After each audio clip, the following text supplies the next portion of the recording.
Grenade ব্যবহার হয় যুদ্ধক্ষেত্রে, আর সেই গ্রেনেড ব্যবহার হলো তা এমন না যে একটা গ্রেনেড মেরে কেউ পালালো, তা না, একটার পর একটা 13টা গ্রেনেড মারা হয়।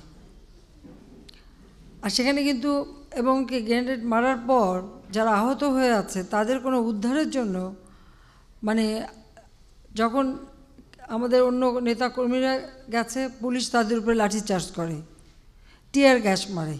যে অত বড় একটা ঘটনা ঘটলো, গ্রেনেড হামলা, এবং এই একটা গ্রেনেড হামলা করতে যথেষ্ট সময় গেল। তারপরে আবার যখন উদ্ধার করতে যাবে সেখানে পুলিশ বা কেউ তো এগিয়ে আসলোই না, আমাদের নেতাকর্মীরা যারা গেছে তাদের উপরে পুলিশের আক্রমণ। তখন বিএনপি ক্ষমতায়, খালেদা জিয়া, তার ছেলে এবং তার দল এবং তার ক্যাবিনেটের মন্ত্রী সে পর্যন্ত জড়িত। আর তারপর আলামতগুলি তারা নষ্ট করে ফেললো, করার চেষ্টা করলো, এবং জজ মিয়া নামে একটা নাটক করে এই ঘটনাকে অন্যদিকে নিতে চেষ্টা করলো। ওই হত্যার বিচার চলছে, আমরা আশা করি খুব তাড়াতাড়ি এটা বিচারের রায় হবে, এবং এই ধরনের ঘটনার সঙ্গে যারা জড়িত তারা যেন উপযুক্ত শাস্তি পায়, আমরা সেটাই চাই, অর্থাৎ ন্যায় বিচার চাই। যে এতগুলি মানুষের জীবন যারা নিল আর এইভাবে আক্রমণ, একটা দলকে সম্পূর্ণভাবে নিশ্চিহ্ন করে ফেলা, এটাই ছিল বিএনপির উদ্দেশ্য। 75 সালে জাতিপিতা বঙ্গবন্ধুকে হত্যা করেছে, বঙ্গবন্ধু শেখ মুজিবকে, এবং আপনারা জানেন যে আমার মা, ভাই সবাইকে হত্যা করেছে।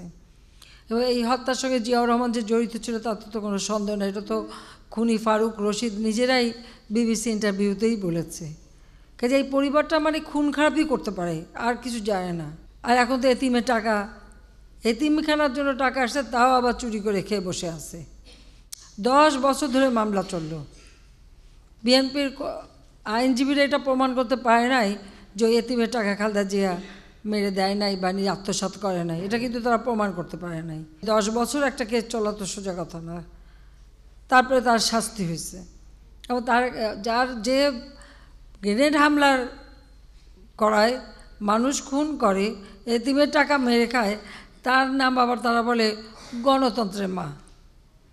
এটা তো খুনির মা বলতে হয়, গণতন্ত্রের মা না, চোরের মা। কারণ তার ছেলে মানি লন্ডারিং করে এবং আমেরিকা থেকে FBI এসে সাক্ষী বন্ধ দিয়ে গেছে এবং তার জন্য সাজা পাইছে। এই সমস্ত খুনিদের হাতে যেন আর বাংলাদেশের ক্ষমতা না যায়, যারা বাংলাদেশকেই বিশ্বাস করে না, স্বাধীনতায় বিশ্বাস করে না।